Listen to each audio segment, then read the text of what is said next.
Hey guys, Stephanie Daly with Stephen Daly Construction, and today this is episode 2 of that 70s remodel, and we are talking about framing. We've gone through and done the demolition. Now is the time that we're going to go in and start touching up some of the rotten or damaged framing. Let's get going.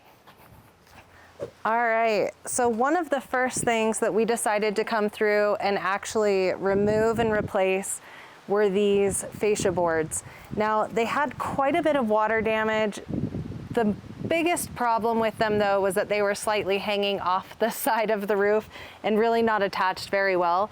So we decided to pull them down and replace them on this lower roof entirely. These older boards are actually a true 4 inches. And with that being said, we decided to come through and replace them with 2x6. So you can see the pieces above me that we've already replaced.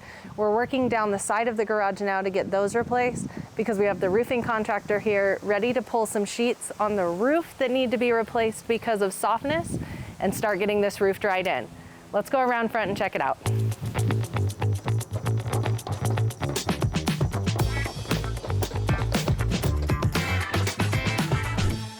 Let's talk a little bit about termite damage, how we know we have termite damage and what we're gonna do to repair it.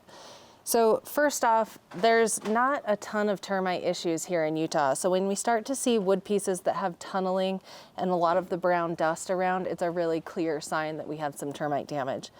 In this case here, I think it's a good mixture of a water damage and termite damage because we have had a piece of the roof that's been leaking water in this area for years. You can actually see behind me, the plywood sheet underneath this fireplace is completely rotted away from water over the years. What we've decided to do is remove all of the lumber below the roof that has significant water damage. We're gonna brace up this portion here while we tear all of these 2x4s out. We're actually going to replace the sill as well. We've got some treated lumber that we're gonna come through. We'll pull this old one out.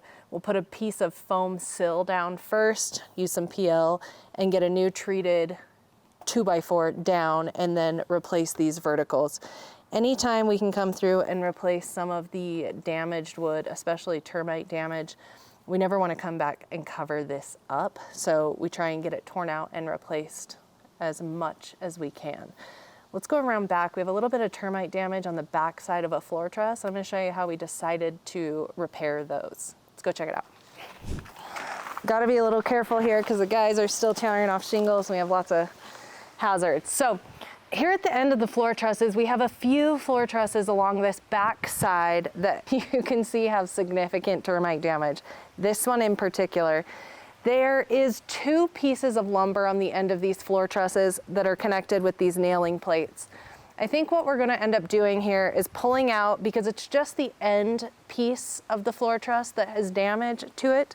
I think we're gonna pull the nail plates, pull the end pieces of these floor trusses and apply a new piece of lumber to the ends of these. The homeowner is also coming through doing some termite treatments to make sure that these don't continue to happen and issues continue to come through. But I think that's our best course of action here, where we have ends of floor trusses that are damaged.